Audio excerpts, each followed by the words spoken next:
Welcome to In Front of Ira. We're Sabrina and Torsten. Two historians. And friends. And lovers. Of romantic comedies. And this is the podcast in which we answer the age-old question. Will they or won't they? Is it or isn't it a romantic comedy? Technically, that is two questions. I can't do this with you right now. But it's important because the number... Because two is not... Sure. Okay, never mind.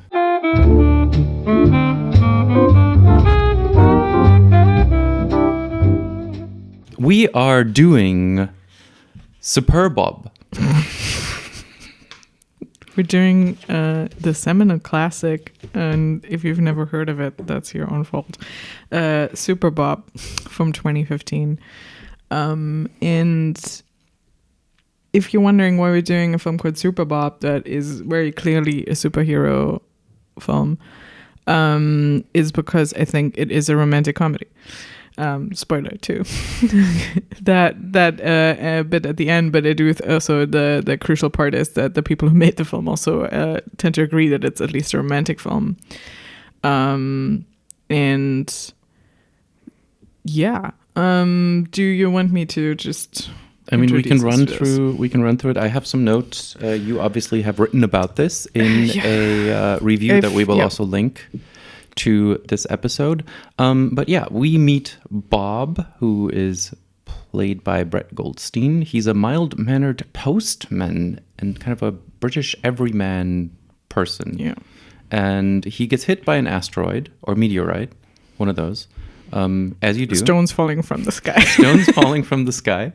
And develops superpowers because that is obviously what happens. And then kind of gets picked up by this government bureaucracy led by Tate, Teresa something or other. I don't even think the script has a last name for her. She improvised that. So let's go with Teresa. And so Teresa... The always great Tate, who is by the book bureaucrat in charge of this project of making the superhero, she's part of the Ministry of Defense. Yeah. So what would happen sort of in the way of like if there was an extra superhero all of a sudden. Obviously, governments would be very interested in using him as a weapon, which is a big plot point. And she's the sort of handler of him and I think trying to negotiate. Yeah. And so this is kind of the setup, and then there's like funny scenes of him basically not able to control his powers. Yeah, flying so through he gets buildings. a standard set of superpowers, sort of the very cookie cutter cliche, like shoots lasers out of his eyes, can fly, super strength, invincible.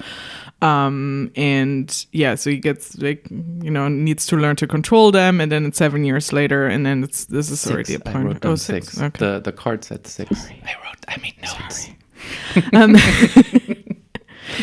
I think 7 is just a good movie number. I don't know how they settled on 6, but 6 years later, and then he's established by now. People know him, obviously, especially around Peckham, where he's from, and then works for the Ministry of Defense. And now because he works for the Ministry of Defense, when he saves someone, they have to sign a form.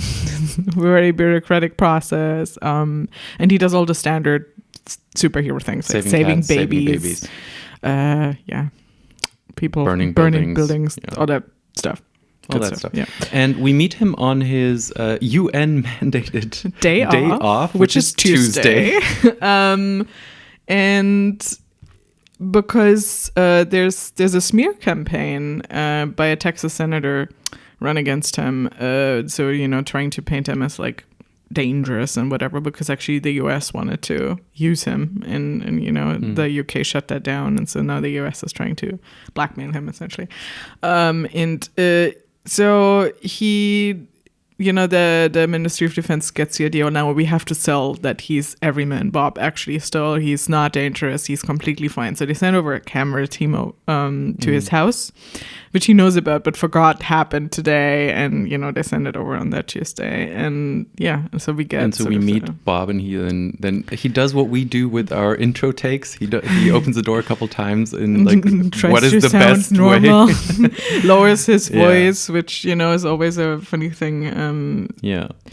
So this, Brett Goldstein from Ted Lasso, but this idea of the film crew coming in for the super, it's obviously inspired by The Office, which like this is based on a much older short film, which kind of emerges out of that. It's a few years older.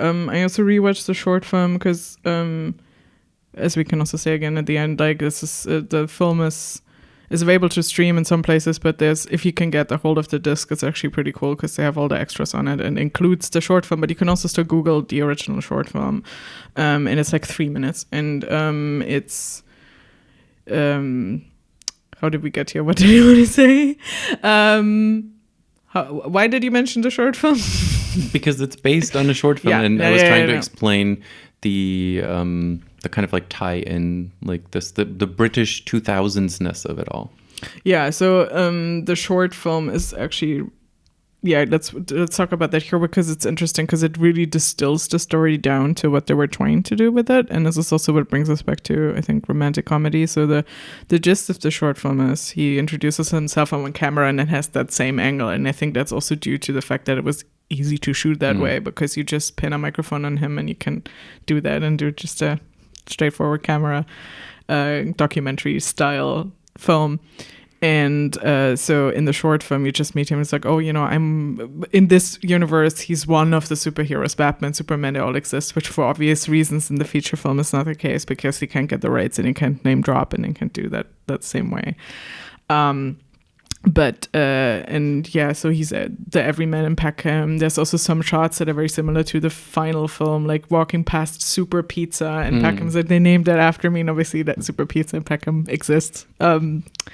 And the gist is he also has a cleaner because he's now very busy, and Tuesday is his day off, and we meet the cleaner, and at the end there's like, and he talks about how lonely he is as a superhero, and he's looking for connection, but he would like to date someone who's not afraid of him and doesn't see him as a threat, or like just dates him because he's a superhero. And the short film ends with her throwing off a cup off the table and he catches it and then they touch, and then there's that obvious like cliche moment of like romantic connection between them, and I think the fact that that's sort of where the short film ends, and it's so much about him, like his inner world and of like being lonely because he's a superhero, which is obviously also a big trope,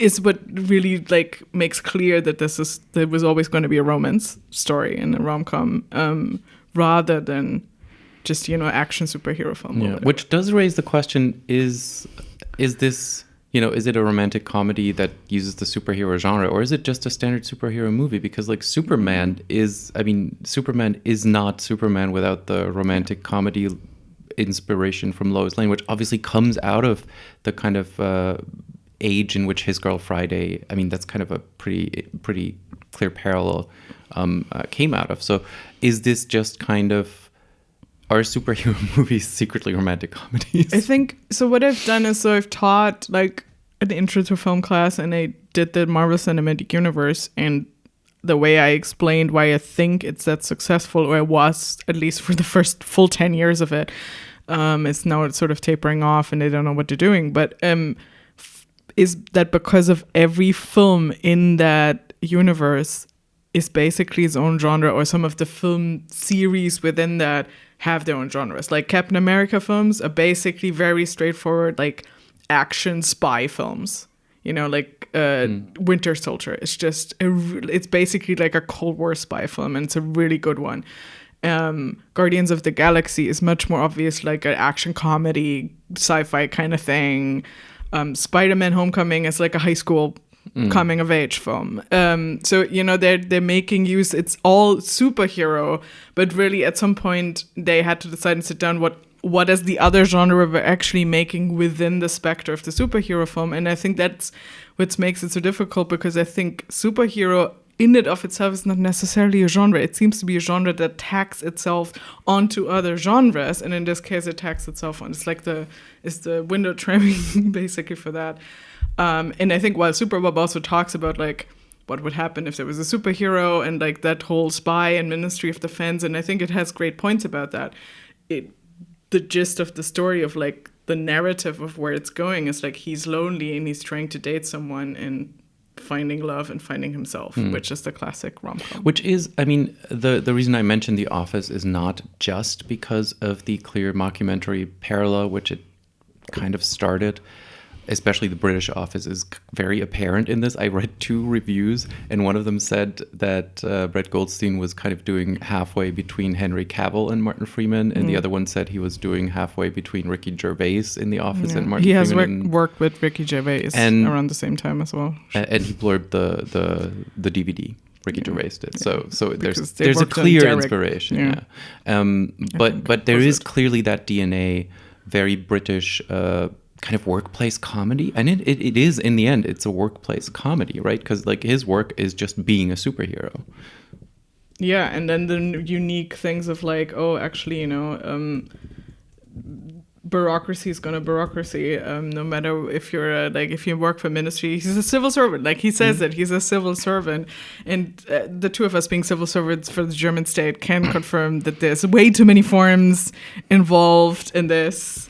I remember when I started my current job at the same university where you used to be employed, and I got this ridiculously long list of things, and I was despairing, and you basically were like, look, these 4 things are important, and these 4 things are not important, but they pretend like they're important. Yeah, bureaucracy has its own way of working, and obviously there's clearly famous books written about all of this, but it's kind of the DNA of the state. The state is bureaucratic. Yeah. And I'm sad that the film, because it's such a small budget indie film, especially when it came out, there aren't that many people who have made GIFs of it, because there's a GIF of no more fucking forms or whatever. There would be so many I would use on a daily basis. There's one. This is leading us completely. There's one where there's this interview that David Harewood, as the news anchor, by the way, we need to talk about him. He's so good in this. Does with Catherine Tate, where he just basically reacts to something ridiculous that she says, and I'm like, this is a complete GIF, and it doesn't exist. Yeah. We should make it. I mean, I know technically how to make GIFs, and we just need, we should make some GIFs of the film to do more, because I do think. Or if you out there, dear listener, are inclined to make a GIF out of any of the movies that we discuss, please do. Yeah, I mean, a lot of the famous ones have been done, but this one deserves more attention, so I'm glad we're doing it. Okay, so Bob is a civil servant, and we are doing this whole thing, and he basically leads them around Peckham, basically being just an everyman walking around, stupid joke with a pizzeria, and singing in a gospel choir where he's completely off key. And you can clearly see that all of these black gospel singers are just kind of humoring Bob because he's the superhero and he's a nice guy, but he's obviously not good at this. Yeah, and there's so much of and he's trying to obviously show off Peckham as this great place, and everyone's nice here, and immediately a teenager on a bike goes by and is like, fuck you, Bob. And people say it's a bit stabby, and there's a really funny behind the scenes story, because they shot in Peckham because John Draver, who is the director of the film and who wrote the short film as well, and he's a school friend of Brett Goldstein. They went to school together, so they've known each other forever. He's from Peckham, and he loves the place, and he wanted to show that off. And it's people have that really bad impression of it, that it's sort of dangerous or whatever, and it's not. And then they were shooting on the streets of Peckham, and sort of wild, they didn't really rob anything off or whatever. They don't have that kind of budget. And they were shooting, basically first day of shooting, they had to shut down production for a bit because there was a man with a knife loose somewhere, and the police had to track him down. It's also in there's some behind the scenes clips on the DVD, and it's in bit stabby, yeah. But no, I think he does a good job of I off that particular part of London, which is also a part of London that nobody ever acknowledges because it's not Notting Hill. Yeah, exactly. It's I think, and we have to talk about this more. There's so much I think of sort of Richard Curtis in this in so many ways. It puts it into a part of London you don't usually see because it's a poorer part of London, and it's just not Notting Hill. Yeah. So he goes through all of that and ends up at the library, where he basically talks about how he's been going back into the library, loaning out books, getting new books, kind of pretending like he read them just because he's basically got a crush on the librarian, played by Jane Haddock. Is it Jane? Sorry. I think it's Jane Haddock. She's June, and she's played by Jane. It's Laura Haddock. Laura Haddock. That's why I got the Jane. She's who I feel like I look at her and I feel like I've seen her in things, but it's not really true. I think she looks a certain type of like. It's funny because they have a very, if you watch the movie, they have, when she's introduced in her kind of like talking head office style interview shot, she's very much like very glamorously lit with like the hair lights and like she looks like someone tried to kind of glam up Pam from The Office. I think that's kind of the idea. Yeah, and I think the other thing also is significant is the actress is British, but she has an American accent, and I think it's intentional that the supposed love interest, who we think the love interest is American, because it's the Richard Curtis dynamic of someone being in love with the glamorous American girl, and the bumbling British hero. I mean, there's so much of the like awkwardness of putting your foot in the mouth of Hugh Grant in Notting Hill and Four Weddings and a Funeral, and also Annie McDowell, and it's always the American, like he always falls in love with the American, and I think that's also intentional because again the actress is British. They could have left her and she works in the library in Peckham, so there's no reason very for strange, her to be. But I think that's why. So if you're listening to this, John, Brett, is that why? Say why? Because that was actually a thing that I didn't really understand until Will later. Bridges is the other co-writer. We should mention him too. Will, if you're listening to this, is just that what tell us? Just tell us. Anyway. So apparently he has done this for a while and kind of never got his I guess confidence up to ask her for a date, and then she ends up asking him for a date, and now they're going to a lunch date, which he suggests he wants to take her to like some mountaintop. Like fly somewhere fancy and be all superhero. And Doris, his cleaner, who also kind of in the beginning acts more like the best friend character, tells him no, you just need to take her to like the local curry shop. Yeah, and she's the one who's. And I mean, like, if you have ever watched the film, you can sort of guess that probably she's the actual love interest. But, it's definitely still playing with us at the point where she's introduced and she's the one who's, she's his cleaner. But she, like, she doesn't take any of his shit, literally. She's very sort of straightforward with him. She also works at the retirement home where his mom is. And so his mom actually sort of almost sets him up because she tells her he needs someone to look after him, and so that's how she ends up also being his cleaner. And which is in the beginning a little bit strange when she just kind of like walks into the house. You kind of get the idea, oh wait, those people are already together, until the relationship is revealed. And it's Natalia Tena, who's always great. She's great in this, but she looks nothing like anything else that I've seen her in this. I mean, she was on, obviously, I think one of her biggest parts was both Harry Potter and Game of Thrones. So she's been on both. Yeah. But she's great. Like, she should do more leading roles and things quite clearly, because her parts on both shows weren't like that. Yeah. She has a very thick accent in this, which actually was at some point for me, like, wait, this is kind of hard to understand, actually. But she is playing a Colombian. She's originally Spanish, I think. Yeah, but she has Colombian family. Yeah. So they did go in, which is great. And also I think more unusual, although what that always reminded me of as well, and we're back to Richard Curtis, there's a few things in the film that remind me of Love Actually, which is like, I mean, she does speak English obviously, but that dynamic of like the cleaner who's the Portuguese cleaner with Colin Firth. And I mean, I'm glad they didn't go for that. They don't speak the same language, although they're like the trope in Love Actually, it obviously wouldn't work here. But I think there's a bit of that there. And the other thing that I keep thinking of with Love Actually is there it's the US president, Billy Bob Thornton, but the dynamic of obnoxious Republican politician that meddles in everyone's affairs and then gets dressed down by the bumbling British hero, which again in Love Actually was Hugh Grant as the prime minister. It's there. Like, I think there's some stuff there, but which is funny because in some of the reviews, and I'm sorry that I'm not keeping all the reviews straight. Like, Yeah. But one of them was clearly from an American who was complaining that the Americans were portrayed as these like doofuses. So it's like, have you ever seen a British film? So yeah. We need to kind of I think still establish we need to go back what to happens. the plot. Yeah. So yeah, the thing is, it's day off. He has a date scheduled with the librarian. He doesn't know what to wear, so Doris takes him shopping. So they pick out something nice. They also have a fight along the way because he puts his foot in his mouth again.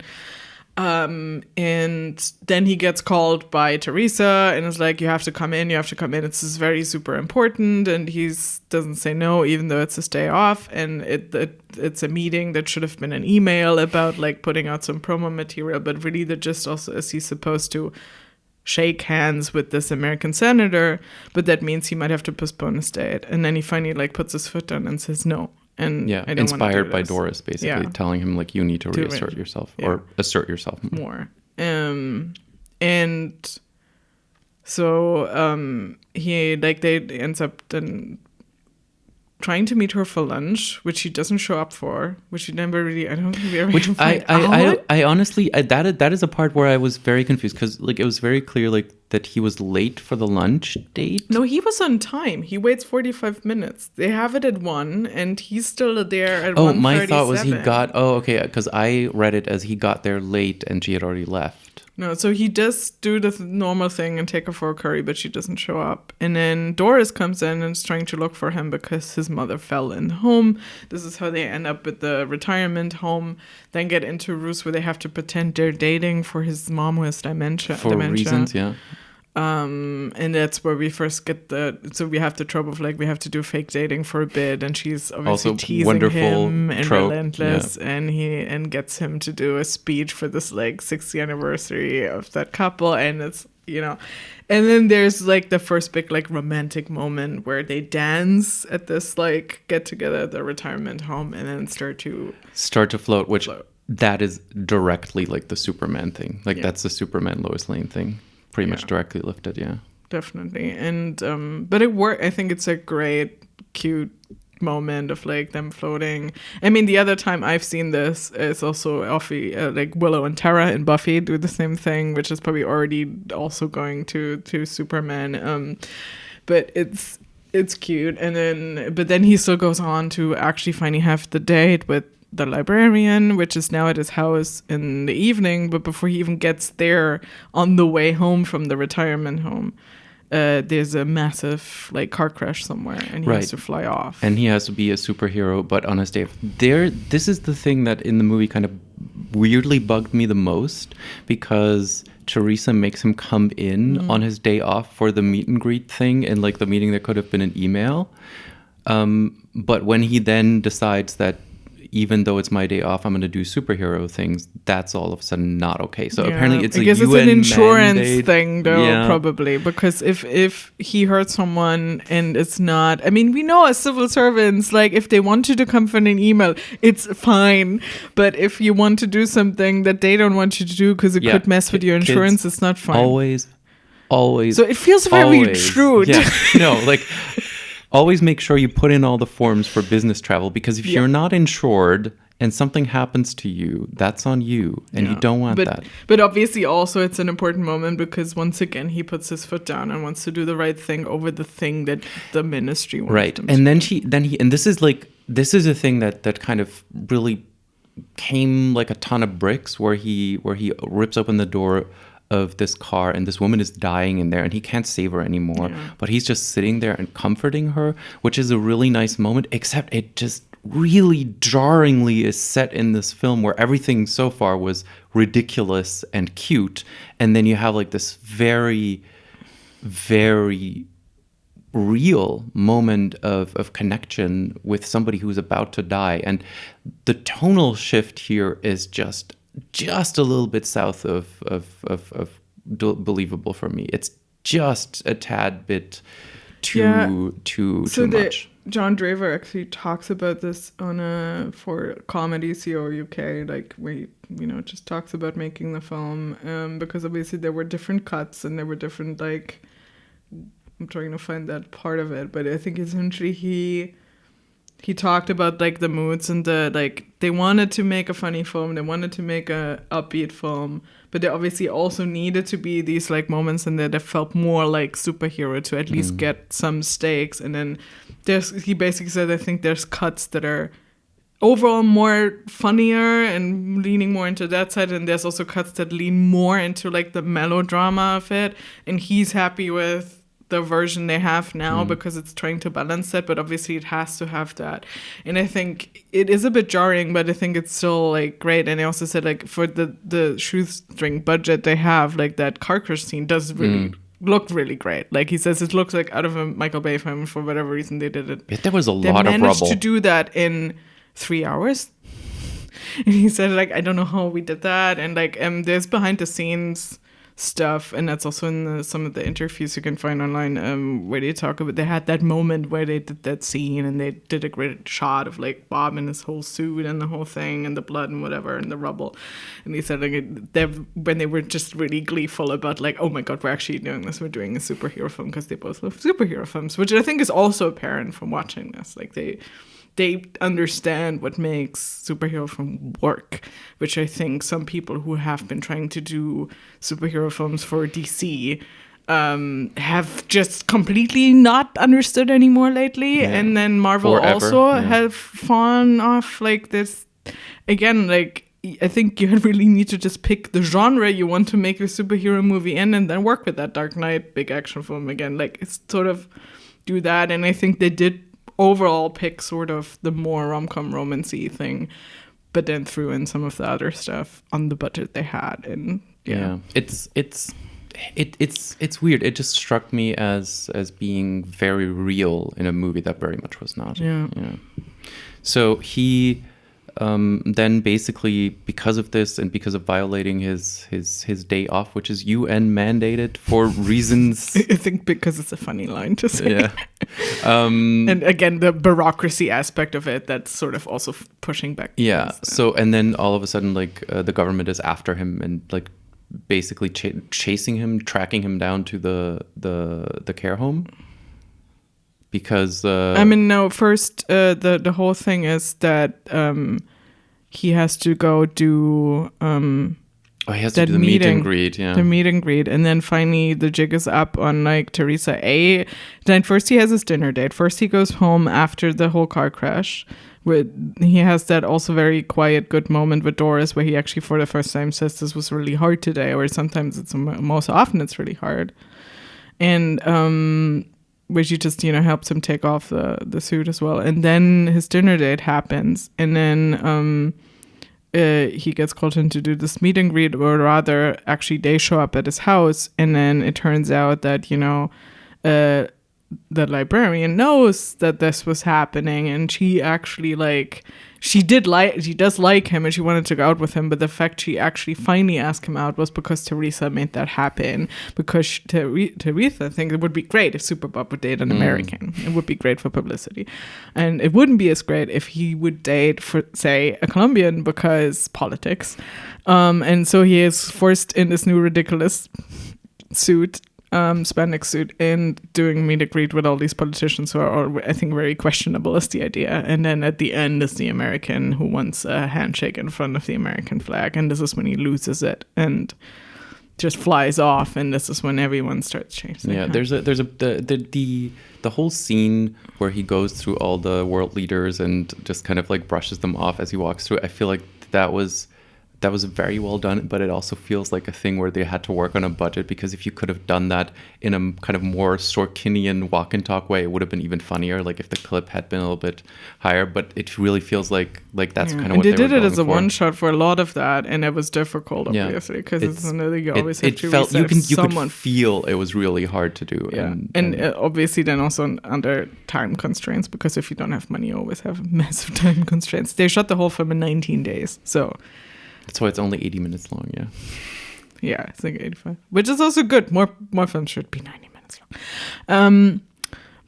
And so then, he's on the loose. American can play into the thing that he's actually dangerous. And, he goes, gets the handshake, which means he crushes his hand. But actually, Bob wants to finally find Doris and tell her he loves her, which he's realized over the course of the day. Also because, and this is great, because she finally figured out which gas provider he's with, which is a big question he has all throughout the film. When we first meet him, he's on the phone with Eon, and then later British Gas, trying to figure out which of these he signed a contract with, and it's very confusing. He thinks he might be with both now.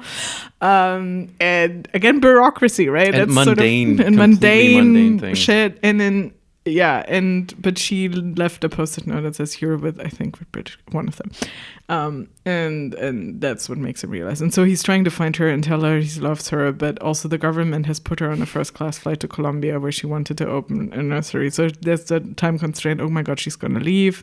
First he flies to Colombia, which you don't see, but like it's implied, and doesn't find her and doesn't find her at the airport because there isn't a flight. And then he realizes she must be with his mother. Say goodbye there, and this is where he finds her again in the retirement home. And then they have a big awkward moment because she's now with Javier, who works there and used to be her ex-boyfriend. And a very long scene, which I think this is a scene that you could only really do in one of those, in like a comedy movie that's kind of clearly inspired by the British and American comedies of kind of like the 80s, like that era. It felt very kind of like Airplane, Steve Martin era kind of humor that was, at least because Javier holds on to Doris for like way too long. She's like, they are literally kissing, and it's very clear that he's also giving has the no whole chance. Speech that Bob first practiced and wanted to tell her, and it's like the whole thing. But then they kiss, and then and the good thing, because he's a superhero, she can still go to Colombia where she actually wants to be, but he can be with her because he can literally work from anywhere. He can save the world from anywhere. And then everything has escalated by now. Like the government, there's people outside. A gospel choir is protecting the retirement home to protect Bob from the authorities. It's a nice touch. They actually like him. And so they comes out. They shoot him, but he's invincible. So it's fun. He's like, what the fuck are you doing here? And that's when he decides he will go freelance. He will go essentially vigilante, but freelance, and no more forums, which. Then someone tells him, even if you work as a freelancer, you still have forms. He's like, one more form. Yeah. But yeah, and then this is where, and then they fly off, basically. And then we have the epilogue of they're in Colombia. And, Yeah. So I kept wondering, since basically you put this in there as a question of like, what is a romantic comedy? Like, how far does the genre reach? And I kept going back and forth. Is this a romantic comedy? Is this not a romantic comedy? And I think at the end it comes down to there's an expansive version of the definition of a romantic comedy, which includes things like The Office, like where it's at the heart, but there's all these other people doing other things, both the British and the American one, and also those superhero movies from the Marvel-verse, or things like, Moonlighting, where it's clearly the romantic plot is at the center, but it's also a detective show. And I think Moonlighting is much more leaning toward the romantic comedy, but there's tons of these like people working in a team becoming romantically attached, and it's also much more about the crime stuff like Castle or Remington Steele, all these kinds of things. And then there is a narrow definition of romantic comedy, which is essentially a romantic comedy has to be centrally about the romantic plot. And in that case, I think this one, it is a central plot element, but it comes in pretty late. So in that very, very clear definition, it would not be one.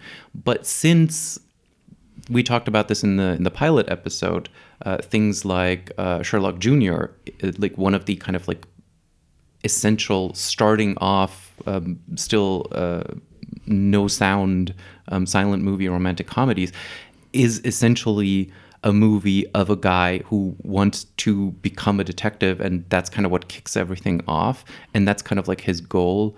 In that sense, that's kind of baked into the romantic comedy, that you have that genre mix. So is it a kind of a hallmark you've got male romantic comedy?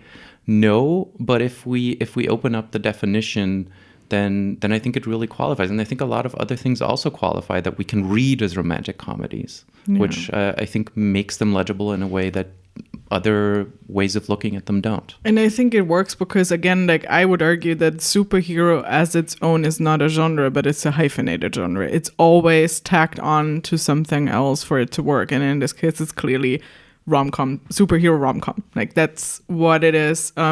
Whereas again, superhero could be anything. It could be superhero spy thriller. It could be superhero high school coming of age film. And I think what also qualifies as a rom-com is going back to the thing I will always go back to is the Nora Ephron thing of like the conflict is actually also internal. And it's about the male hero having to figure out who he is and his neurosis. And it's very literal here because he says he's lonely, but he is also like, that's where he trips himself up all the time. He puts his foot in his mouth. He's also trying to find someone who actually likes him for who he is. But first he needs to actually learn to, figure out who he is himself and what he stands for. And he's turned into someone who just works for the government and does mindless tasks for them, and then he doesn't really know what to do with his life. But by the end, he actually sets boundaries. He says no, like he decides he wants to be a freelancer. He wants to still use his powers for good, but he doesn't want to do that and attach to the government and to any government. So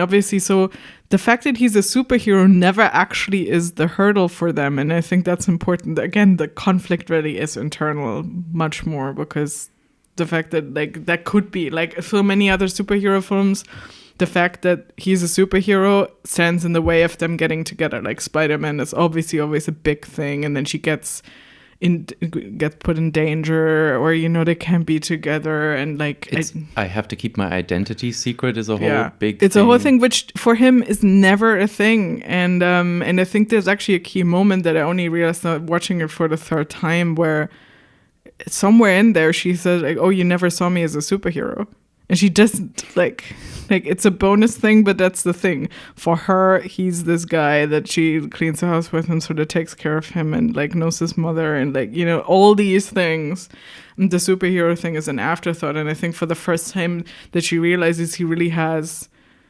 like it's a lot of stakes that he works under is after he comes home from that car crash. So, yeah, and I think, and again, like it's just also, again, it also uses a lot of elements from Richard Curtis. It uses a lot of other elements from like rom-com, and the fact that Brett Goldstein also co-wrote the film. He does tend to write and think a lot about like relationships. A lot of stand-up is about relationships and masculinity, and then work on Ted Lasso. Obviously, that show is a lot borrows from a lot of romantic comedies as well. Very obviously in some like very cited. Yeah. Also Nora Ephron, obviously, which apparently is also a big Jason Sudeikis thing, but like also just him too. And if you read some of the screenplays he wrote for Ted Lasso, like he did 10 lines in the first season that is a lot about like Ted and his ex-wife and Roy and Keeley and those parallels. So there's a lot of stuff that his work is that deals with that. And I think he said he's working on a romantic comedy because now he's in a position post Ted Lasso where he can maybe even in the current system may get a romantic comedy made. And so I do hope that happens. I mean, unclear if he will star in it as well, but it's definitely someone who could do one right now. We are very much in the waiting mode for the next good romantic comedy that actually is like a high profile thing to come along. Yeah, and I do hope, if there's one person I think right now who could get it made, from the position he's in within the industry at this moment, but also someone who knows how to write them, apparently it might be him. So I'm excited for that to happen, hopefully, soon. And I mean, the other, I think, ironic, like meta-textual thing here is that by now he's a hero or like villain actually in the Marvel Cinematic Universe. Because Brett Goldstein was Hercules in the post-credit scene for Thor, Love and Thunder. But I haven't seen that. So yep, we still don't know what's going to happen with that, but I think he doesn't either. And then obviously we don't know where the MCU is going or what's happening. And as we're recording, SAG-AFTRA is still on strike. The WGA concluded their strike and got an amazing deal just before. So I think that's also just halting a lot of these things. Like, we don't know, like, things that went into production before might still go ahead as they were, but there's so much fluctuation because of the strikes as well. So yeah, so we don't know. So all we can do is talk a little bit more about the movie. We still have taglines and fake taglines, and we have questions, and we have all of these things. So the tagline, which I gathered from the poster, is "Saving the world is easy. Dating is a nightmare." Yeah, which is fair. Sort of mission statement. My fake tagline is "Never on a Tuesday." That's good. That's pretty good. Oh God, I didn't do. What's my fake tagline for this? Jesus Christ! I didn't think of this. Let's come back to it. I'll come up with it. All right, we'll discuss other aspects of this movie that we've been talking about. No, while Sabrina thinks of a wanted tagline. to, I think, quote because. Yeah, so the elevator pitch for the film, for the short film. So the short film was just John Draver who wrote and directed it and then cast Brett as the lead because they were school friends. Was the pitch I gave him for the character was, just because someone is the world's greatest brain surgeon, it doesn't mean they're good at parties. And I think there's a movie there. Yeah. And yeah, I think that's basically also, that could also be the tagline, but just with superhero. Because yeah, it's a thing, and I think that's the other thing that when I wrote the review for it, it also seems to say something about celebrity in a certain way, because it's about like, you know, you can be outwardly, you can be this person that everyone knows, oh, it's Superbob, you know, and you're doing this thing, but at home you're like, still don't know what the fuck you're doing with your life. Your dating life is a mess. Like, you know, we all have these personas if we are in the public eye in some ways, but even now, I mean, like, I'm super candid on Twitter, but I think the impression people have of like my social media is not my daily, it's very much life thing. I just finished reading the Taylor Lorenz Extremely Online book, which kind of traces the development of influencers and the idea of you being a persona. And of course, that's always been a case, and you're different to different people. But your outward-facing internet persona is not you, and that is something that I think we still kind of grapple with. Like people often don't understand, you know, celebrity and like where the line of realness is, as you were mentioning when you were at the archives the other day and found a letter of somebody writing in to a German soap that I'm researching for reasons, where, you know, it's supposed to be about like daily life in Germany, but it's clearly a soap and it's clearly fictional. And people were asking when a character moved out of their apartment if they could move into that apartment, which, you know, blows my mind. And this was the early 90s. Like, so we're grappling with this as a society, and probably always have been and always will be. Yeah, and I think superheroes are always great for that kind of thing. I mean, that is also what made Buffy the Vampire Slayer so endearing, because it's like, oh, she's the Slayer, and when she's in Slayer mode, she's, you know, a superhero of some sorts, and she's amazing. But she's also a girl who goes to school and is trying to like date and like have friends and have a normal life and deal with all of these things you have to deal with when you're growing up. And that's the thing, you know, and that's also the age-old story here, I think, and why that works really well, and why the film works even if it's, you know, small budget and all of that, because they use the budget very well, but they also know how film works. Like, they just know how to tell a story. And I think that's something, again, like when we talk about things like Hallmark films, where it's always like, sometimes they seem to lose the sense that, you know, you still actually have to tell a good story. And it doesn't have to even be a complicated story. It can be a very mundane story. It can be a story that relies on tropes. People are completely fine watching that. But you have to have an idea of like just how to tell a coherent story. And that definitely is achieved, and it doesn't really matter what your budget is. And I think that's the thing, like that works in the 3-minute short film, and it works in a 90-minute feature. And had they had more budget, they could have blown up to like 2 hours, but it wouldn't have changed that, and it shouldn't. Like, if the elevator pitch still comes through, then it comes through, and then obviously, you know, so much more of that is, I think, just bonus window trimming, whatever. The one thing that didn't really work for me for the film, ironically, was the conceit of the camera crew, because it starts off kind of like The Office, and you kind of expect the camera crew to be a part of it. Tapers off. It really tapers off, and then it kind of comes in the audio commentary. Comes back.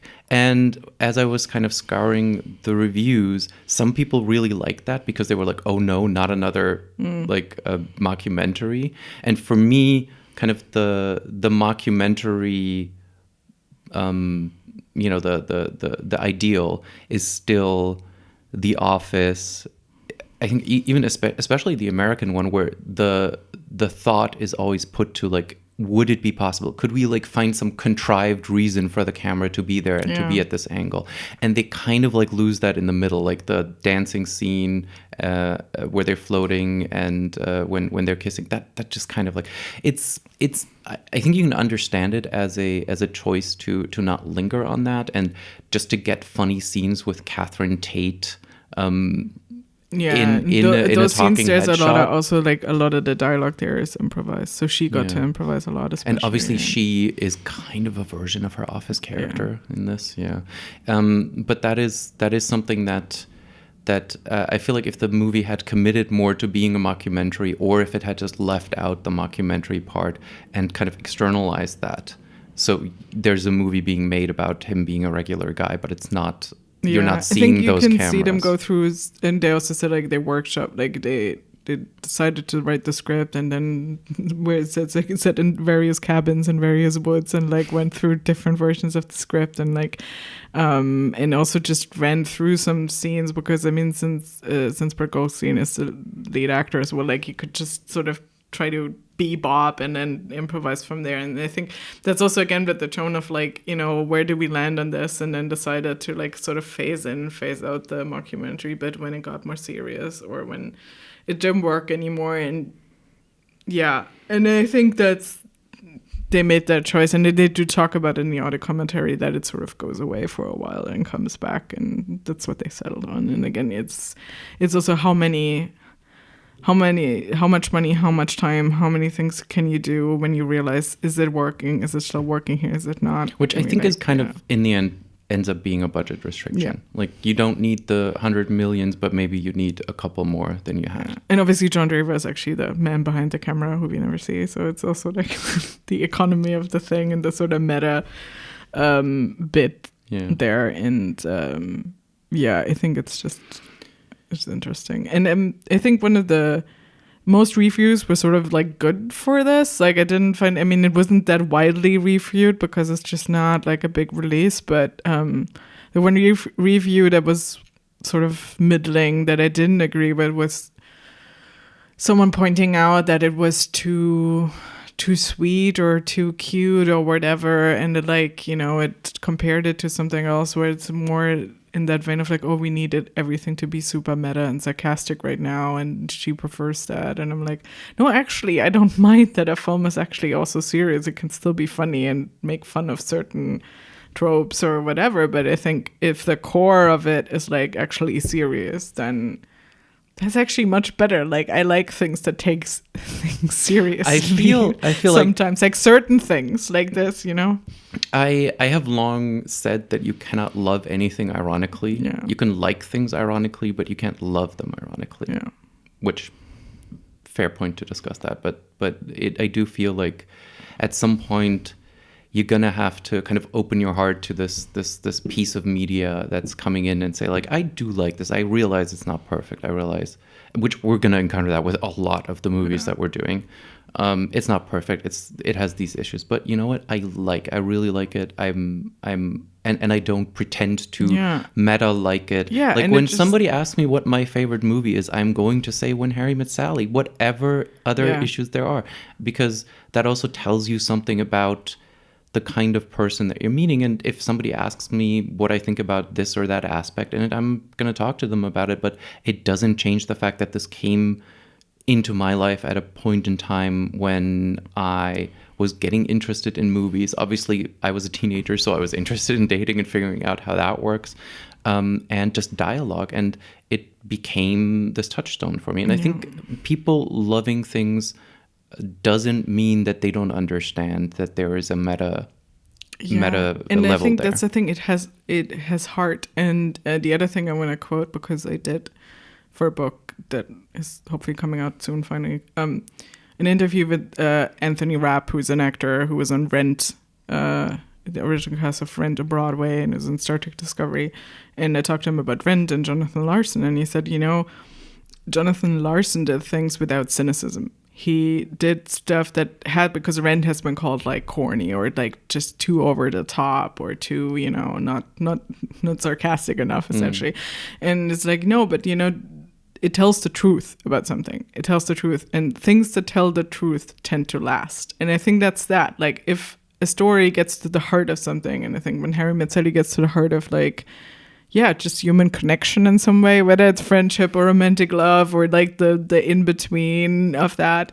And something like, Superbob has something to say, and it also just says something about that. It's like two people finding each other and someone finding himself and then finding someone else. And that's, again, like, that's the conceit of the rom-com. And that's a just universal, timeless story to tell. And in this case, it happens to be about a superhero and this cleaner. But, like, it tells something that almost everyone can relate to on some level. And that's why it's good. And it does so with certain heart and some humor and, and some serious moments in there as well. So... Yeah. So to kind of bring it to some of the questions that because we when we started this, dear listener, we thought we'd always ask 5 questions of every movie, and we very quickly realized that doesn't always work because they don't quite apply.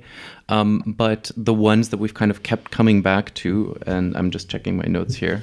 I'm just gonna make noise here.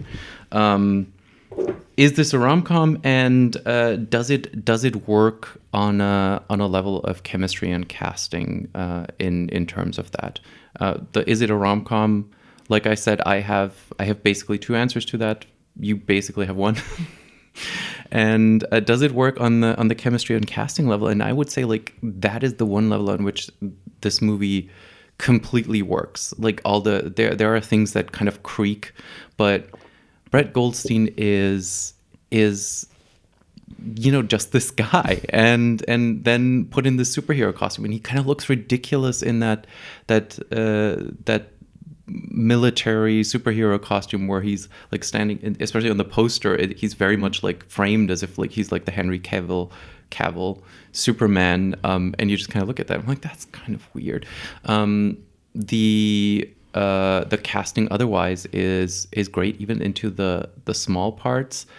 Catherine Tate obviously is very much, it's kind of like splitting the difference between her role in The Office and her role in Doctor Who. Like, she lives in this heightened world, but she's also kind of clueless there, but she's also really smart about what her role is.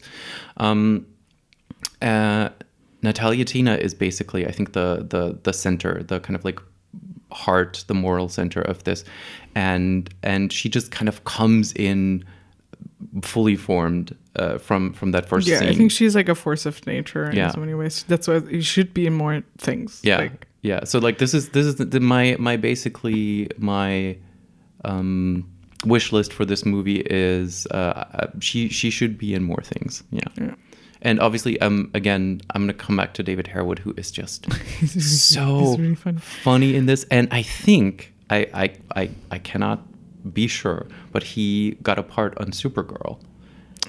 And I don't know, maybe this was where I first kind of like realized how incredibly good of an actor he is, because he has to sell stuff like there are Martians and there are different Martians and then my people and it's really, really tough stuff to say with a straight face, and he's just completely killing it. I'm like, oh, this man is kind of amazing. And he really does that here too, with this tiny little role as the anchor, where he does a lot with like weird looks, and it's just that's classic. I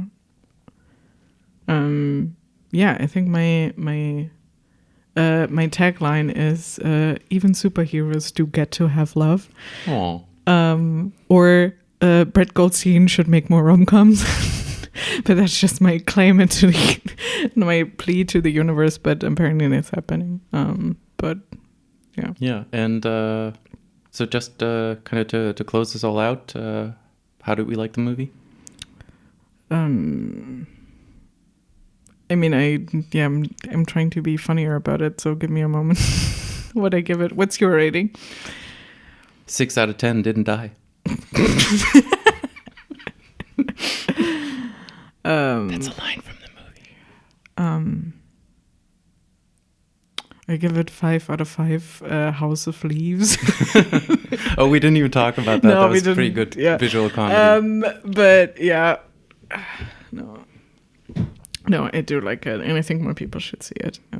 Yeah, if you are in the market for a lighthearted superhero romantic comedy, I think you should definitely check this out. And again, sort of availability, because I think most things we talk about are super easily available on discs or in streaming. So this one was a bit harder to track down. I think it's still on Prime in the United States, in the UK at least, probably some other countries. I mean, you got the DVD, so but there yeah, is, I if did you still get do physical media. Yeah, if you still do physical media, the thing is, it was also out of print, so I ended up tracking down a used copy of the disc. But if you can do that, I do recommend it, because again, they really it's a film made by people who love film, which is also what I wrote in my review, and you can tell from what the extras are, because they have some behind the scenes footage that's pretty fun to watch. The original short film is on there, the blooper reel is on there. They did an audio commentary. John Draver, Brett Goldstein, and Catherine Tate did that together, and it's good. I think if you can still find one, and maybe there's a reprint at some point, but yeah, check it out. Check it out, and we will see you, hear you, encounter you on these internets again for another episode of In Front of Ira.